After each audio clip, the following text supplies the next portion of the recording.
Hola, en este video aprenderemos cómo revertir la entropía.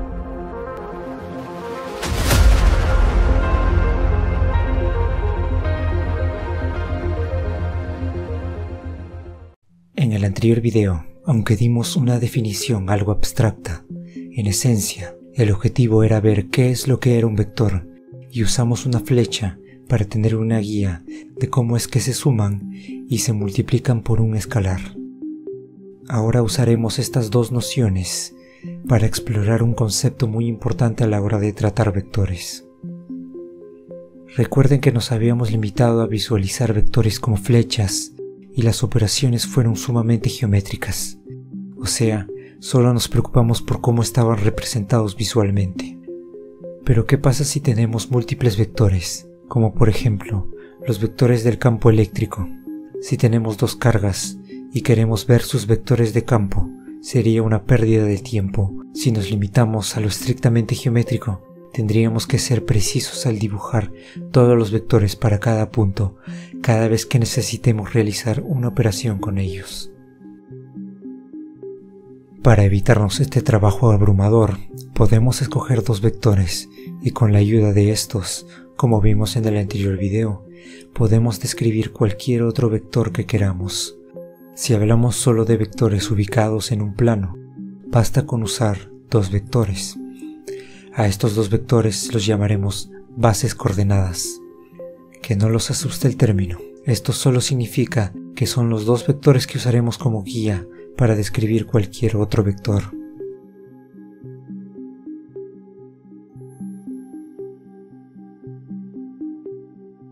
Por practicidad podemos escoger dos vectores que sean perpendiculares y cuyas longitudes sean las mismas.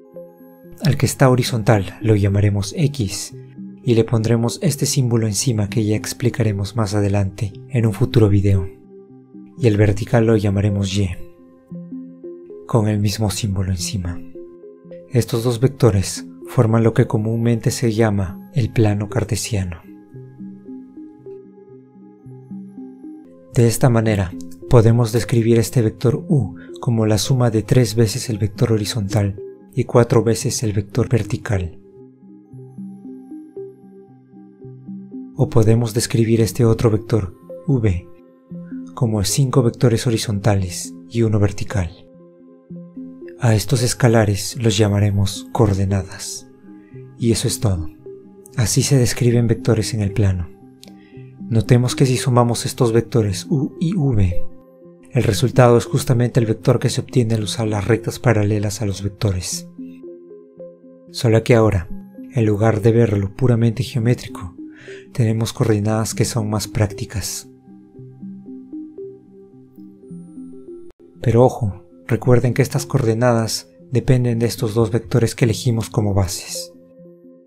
Somos libres de escoger la base que más nos convenga. Podemos elegir esta otra base, por ejemplo, con un vector que apunte en la misma dirección que el vector U. En ese caso, solo tendríamos que usar uno de los vectores bases. Las coordenadas serían 5 unidades en dirección de este vector E sub 1 y 0 unidades en dirección en este vector E sub 2. Con estas nuevas bases tenemos coordenadas diferentes, pero seguimos describiendo el mismo vector. Podemos escoger las bases que queramos. Por ejemplo, el mismo U puede ser nuestra base, siendo solo una unidad en su dirección, y elegimos otro vector V cualquiera. Todo depende de lo que necesitemos usar. La única condición que ponemos es que sean linealmente independientes. Esto significa que ninguna base es el resultado de la otra base multiplicada por un escalar diferente de 0. ¿Por qué poner esta condición? Sencillamente porque si una de las bases fuera el otro vector multiplicado por un escalar, significa que solo hemos estirado, encogido o invertido el vector. Entonces, la suma de ambos vectores solo nos podrá dar todos los vectores que están en esta recta, y no podremos describir otros vectores como estos usando esas dos bases. Por eso, para describir vectores en un plano, necesitamos dos vectores linealmente independientes. Para describir vectores que viven en el espacio, necesitamos 3 vectores linealmente independientes, y así sucesivamente. A esta posibilidad de describir un mismo vector, pero con diferentes sistemas de coordenadas, es lo que conocemos como invariante. Es decir, el vector no varía sin importar nuestro sistema de coordenadas o bases. Como los matemáticos son flojos, por practicidad, podemos escribir esta suma de vectores en una fila y en una columna. Y decimos que cada vez que tengamos una fila junto a una columna, podemos multiplicar cada uno de los miembros y sumarlos. A esta forma de hacer más práctica la manera en cómo describimos la matemática, lo llamamos notación. Así, podremos separar las bases de las componentes de un vector. Esta columna son las componentes y esta fila son las bases. Podemos hacer lo mismo con estas otras dos bases, y como estamos describiendo el mismo vector, estas dos expresiones son iguales. Para que entiendan mejor lo que representa esto, piensen en el vector como un objeto que queremos nombrar en un idioma. Esto, por ejemplo, si la nombramos en español, diremos que es una manzana. O sea, la base vendría a ser como el idioma y las coordenadas como la palabra manzana. Pero también podríamos nombrar esta fruta en inglés. En ese caso, escribimos inglés en esta fila y la llamaríamos como apple en esta columna, o en francés, pomme. En los 3 casos, estamos describiendo el mismo objeto, pero en 3 idiomas diferentes. De la misma manera, podemos describir un vector en sistemas coordenados diferentes. Si estamos en un país donde se habla español, le decimos manzana. Si estamos en un país donde se habla inglés, le decimos apple. Depende del contexto.